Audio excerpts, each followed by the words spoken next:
Well, you may be among one of the thousands of local drivers who just cruise by a special place every day and not even know it. The site has even been called America's hidden jewel, a treasure trove of history waiting to be discovered. Well, now that special place is being compared to New York's famed Ellis Island, the gateway to America for millions of European immigrants.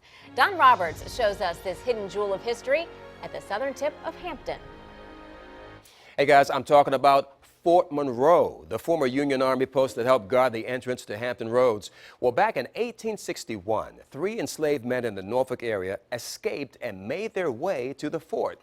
The Union general in charge let them in and declared them contraband of war, Union property. They were, in essence, free. And once the word got out, thousands of escaped slaves poured into Fort Monroe. And it's now being called the Ellis Island for African Americans. The Ellis Island, New York, was the gateway to freedom for millions of European immigrants. They fled poverty and oppression for a chance to achieve the American dream. Well, one noted historian says there was another Ellis Island for African Americans. Well, it sort of is the Black Ellis Island twice. So in 1619, a ship with about 20 African captives comes into the Chesapeake Bay, lands at Fort Monroe, which was then called Fort Algernon. Historian and author of the New York Times bestselling book 1861, The Civil War Awakening, Adam Goodhart.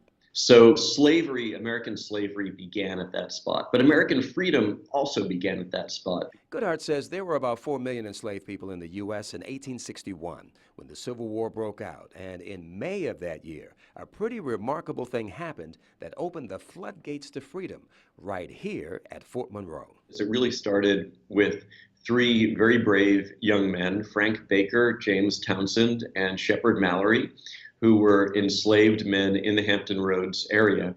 They had been conscripted, forced basically, into providing labor for the Confederate Army. They escaped, they took a rowboat, and they rowed across from Sewell's Point to Fort Monroe. And they came to the fort and presented themselves to the Union sentries and asked to be sheltered. Shortly after Baker, Townsend, and Mallory made their way through those gates and were given asylum here at Fort Monroe, the word spread like wildfire. And within months, hundreds of escaped slaves made their way to the fort and were also given asylum. They were declared contraband of war. The word continued to spread, and shortly after that, thousands of escaped slaves found their way to Fort Monroe and settled in Greater Hampton. History professor Bill Wiggins says being declared contraband meant they were still considered property, and they were put to work for the Union Army in the fields wherever needed until emancipation in 1863. We know that there were rapes that took place here. Rations were very scarce. Individuals were taken advantage of. That's the other side of the story I want to focus upon. But it ultimately was freedom's fortress. Pamela Holly of Portsmouth says her family traced her great-great-grandfather to the contraband camp at Fort Monroe. His name is Robert Langley Brooks. He met his wife here who attended the Butler School. Ben Butler was a lawyer. He collected every single scrap of paper. So within this collection of papers are actually, for example, interviews, transcribed interviews of when Butler and his subordinates are interviewing people, enslaved individuals coming through the lines. These papers include names. Names that historian Robert Kelly at Fort Monroe says could uncover hidden history for thousands of local families wanting to do what Pam Holly did, trace their family roots. At Fort Monroe and Hampton, Don Roberts, 10 on your side.